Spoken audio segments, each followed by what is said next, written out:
On paper, it was a good result, but if you actually watch the game, Manchester United were absolutely awful yet again. Now, yes, Manchester United lose 4-3 to Bayern Munich. Now, nobody expected this scoreline. Bayern Munich absolutely tore us apart in the first half, but Manchester United came back fighting in the second half. ONANA'S first two mistakes, which caused them 2 goals, were just absolutely awful. And Rasmus Højlund got a good goal tonight, and Casemiro got his brace. But as soon as Manchester United score that second goal, we've got the momentum, we've got the fans, the players actually believe again. They've actually picked their heads up off the ground, and they actually have a bit of spirit left in them to fight. And what happens? We go and concede yet again.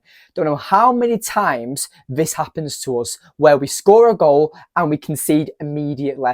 It happened already this season in the Arsenal game. We're 1-0 up against Arsenal, and what happened? Within 2 minutes, we concede to Arsenal, which we end up losing 3-1 to the Gunners. Now, I just don't know what it is. Is it a concentration tactic? Is it just players just not like still being in the corner flag, celebrating the goal? I don't know, but there's a real lack of concentration at Manchester United at the moment, and it's a massive worry. But you can take certain positives from that game. Number one, Sergio Reguilon. Now, Reguilon, for me, I think that he's actually going to be quite underrated in Manchester United's fan base because, you know, you look at the new signings we've made, Mason Mount, like Rasmus Højlund, Andre Onana. Someone like Reguilon, who's only on a 6-month loan deal and is supposed to go in January, he's doing really well, and he's filled in for Luke Shaw really well, in my opinion. I think he's doing really well for himself. Like, playing the game like that against Bayern Munich and putting up a shift, and for the first 20 minutes to 30 minutes, he was arguably one of our best players on the pitch. And I thought Reguilon did really well against Sane for the first half of the game. But then Sane got away with him. It was a beautiful 1-2 between him and Harry Kane, and Onana with a terrible mistake. And you know what? I feel really sorry for Onana at the moment because he's only kept 1 clean sheet so far in his Manchester United career. We've now played 6 games in all competitions, and he's only kept 1 clean sheet.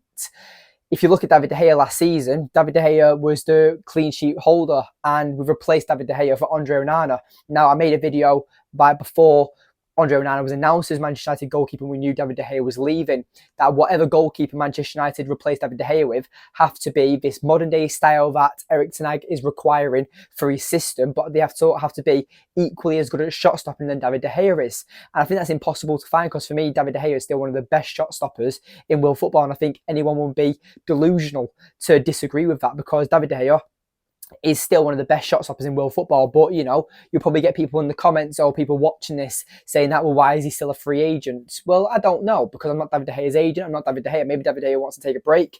Maybe he wants a big club move because he still thinks he's good at it, but he still got it. But big clubs haven't just offered him a new contract because of a distribution lack. The lack of ability in distribution. But again, some more positives. Palestri's first start. Now, considering that's Palestri's first start all season, I thought he did really well to come in again with huge pressure. This game was supposed to spark our season. This game was supposed to restart our season and get us back on track with positivity. We win this game, we go to Burnley at Turf Moor and absolutely smash them, and that's where our season turns around. But you know what?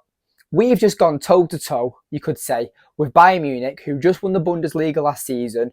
Yes, we lost 4-3, but, you know, the situations that happened in that game, you can take positives, but you can also take the negatives. And I want to focus on the positives. I've already said about Reguilon. I've already spoke about Palestra. Palestra, I feel like he was very direct.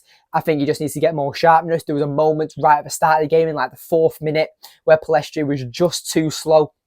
I didn't reach for the ball, and right at the start as well when Alphonso Davies got the ball to him, but it did look like a penalty in my opinion. But Palestra, I think that's now what we've got to see from ERIK is that consistency. Give Palestra a run of games, and if he proves us all wrong and shows that he's not a very good player, that's why ERIK has not been picking him, then fair enough, I won't complain about it. But for me and a majority of fans in this fan base, we think Palestra is a special talent. He's a diamond in the rough. And I think a player like Palestra is going to surprise a lot of us. He's a very creative winger. And I think once he gets that run of games, he's going to be a massive threat for our team, whilst Antony and Jadon Sancho are having their situations. But another positive. Now, it's we've scored 3 goals. Now, whether you want to debate the quality of how the goals like formed, then that's for a different show, that's for a different episode. But we scored 3 goals. That's the most goals we've scored so far this season in a singular match. So there are positives. Now, Bayern Munich weren't great today. They were just better than us because of the quality of players that they have. But they still had a hole in their defence. We went to their ground. We went to Germany, and we come out with a 4-3 defeat. At Old Trafford, that could be a complete different game. And I do believe that with a team like United, we can definitely maybe get a victory or a result at Old Trafford if we play like that. But again, they could come to bite us in the backside. But as well, Raphael Varane, Mason Mount, Amrabat, hope for them 3 crucial players that are supposed to help us out massively for our season are back in time for Burnley or the next week's game, which is the Carabao Cup against Crystal Palace, because that would be a great way to let these players show themselves and get the fans back on their back, because there's a lot of scrutiny about Manchester United at the moment. Erik ten Hag's under pressure. Marcus Rashford's just very poor in form. You've got other fans coming at other players. And the fan base, as always, is divided. And for me, this is where the issue is. This is why the Glazers are always going to win, because of how divided the fan base actually is.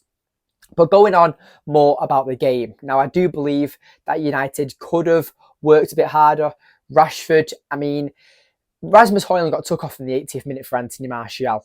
Now, Rasmus Højlund had 2 chances all game, and he had 1 shot on target, and that was the goal he scored. He got no service from Rashford yet again. Now, I don't understand, because first 2 games that Rasmus Højlund's played, he was pressing the back line, he looked dangerous, he was troubling the defence. But today he looked quite flat. He wasn't pressing aggressively like he usually does over the last 2 games. And I just don't understand why. Now, Rashford, I don't understand what's going on with him at the moment, but this is right now 4 goals in 21 matches. Rashford needs to sort out his form. But this happened last season. He started poor to the season.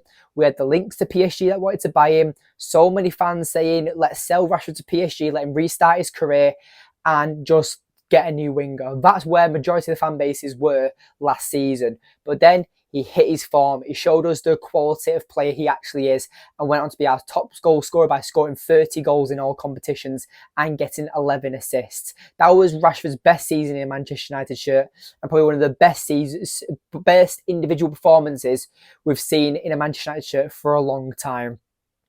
And once Rashford gets that confidence, once he gets that motive and drive and passion back, he'll be a very dangerous player. And I just think at the moment he's just a bit flat. He doesn't know what's going on and he looks exhausted. And I am going to stick up for Rashford because I know the quality's there. I've not washed my hands with him. I just think at the moment, benching him is the best option. Show him that we just give him that chance where he comes off the bench for a game and tries and impacts and maybe scores a goal or something, because he'll be threatening, he'll be fresh, and then he might gain his confidence back that way, like how we're doing with Alejandro Garnacho. Garnacho gets brought on, has 10-minute cameos, 30-minute cameos, and we're just building his confidence up and bringing his development up so he becomes a more better player when it comes to these big performances like tonight. Now, speaking on the game as a whole, Andre Onana was a massive blunder. I mean, the penalty from Kane, not many. I mean, Kane's just like the shot power of Harry Kane's shots are just incredible. Like if he aims that bottom corner, no keeper's saving it. So I understand that with Onana, but the mistakes from Onana tonight are worrying, and I'm still backing Onana. I'm not saying the typical like brain dead, what United fans say, where it's, oh, De Gea will save that, De Gea will do this, De Gea will do that. You're not seeing the bigger picture. Andre Onana is now our goalkeeper. Forget David De Gea. And this is a message to all the United fan base, who are watching this video, that we need to stop comparing our past players to our current squad. It does my absolute head in when we have Roy Keane, Gary Neville, Paul Scholes, Jamie Carragher, even non-United pundits just talking about how great our ex-team was, about how good Wayne Rooney was, or how good Roy Keane was as a captain. It does my head in because they are not playing anymore. They are not this team. So back the current team. Stop comparing them to everyone else. And I love it as well. The media love to twist it. The fact is that Rasmus Højlund has now got his official first goal for Manchester United against Bayern Munich.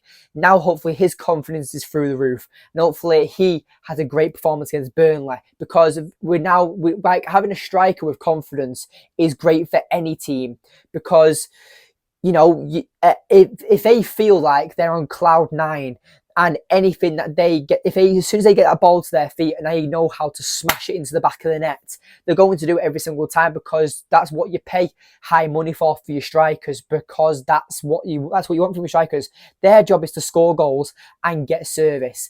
Now, we need to start playing as a team. We need to work on the chemistry, but overall, I am quite happy with that performance. It was a very decent performance, but like I said at the start of the video, if you look at it on paper, scoreline, yes, United fought well, but Bayern Munich just got the better of us. But there were many mistakes in that game from both teams. The game, the way that McTominay and Eriksen lost track of their runners. McTominay later in the second half when he came on. It's very embarrassing, and defensively we do look very wobbly at the moment, and that's why we're conceding a lot of goals. And maybe it's not ONANA'S fault. Maybe this was the same as last season, but David De Gea with his shot-stopping ability, that's why we didn't concede many goals, because of how good of a goalkeeper David De Gea is. And I said this last season, David De Gea was completely disrespected and downgraded in our fan base, because everyone was just talking about, because he's not good at kicking a football, that means he's not a good goalkeeper. That is that's just wrong. David De Gea could still perform at the top level if he was given a chance. And, you know, this isn't a video about David De Gea, but I just think that fans need to get behind Onana now, because every time United get a new goalkeeper, it's always this immense pressure that each goalkeeper has a different style to them. But, you know, when Onana possibly goes to the AFCON, this is when this new goalkeeper come in. Maybe he keeps clean sheets and keeps Onana out of the team. We don't know. But this is the beauty of football. But at least we didn't get battered. That's all I can say from this game. At least we didn't get battered. There are a few positives to take from. Man of the match, I can't say Casemiro, because Casemiro scored 2 goals. Casemiro got a brace. Now, no one expected that, but with Casemiro, I'm just there like, does he deserve man of the match? Because I thought he was very sluggish again in today's game, but he got 2 goals. I'm going Reguilon. I thought Reguilon was our best player. I'm going to say that because on the pitch, he looks really dangerous, and he looks like he's fitting into that system really well. As soon as they get a partnership with Marcus Rashford, where they start learning where each other's going to be, Rashford with his 1-2s that he likes to do with Luke Shaw. Once Reguilon knows that Rashford likes to hold on the ball and pass a through ball to his overlapping fullback, once they start getting that chemistry going, maybe we'll see more better performances from Marcus Rashford and Reguilon. But for me, Reguilon right now hasn't put a foot in wrong. I think he's doing really well, in my opinion. And I think for a loan deal, we might try and extend it till the end of the season, because right now I think he's playing really well for us. But yes, Højlund gets his first goal, and it was just a tough game. But our next game, I believe, is against Galatasaray at Old Trafford. In the Champions League, so that will be a very interesting game. But our next game is against Burnley on Saturday, so stay tuned to Red Devils TV for the preview for that video. But anyway, thank you for watching, and I'll see you in the next one. Take care.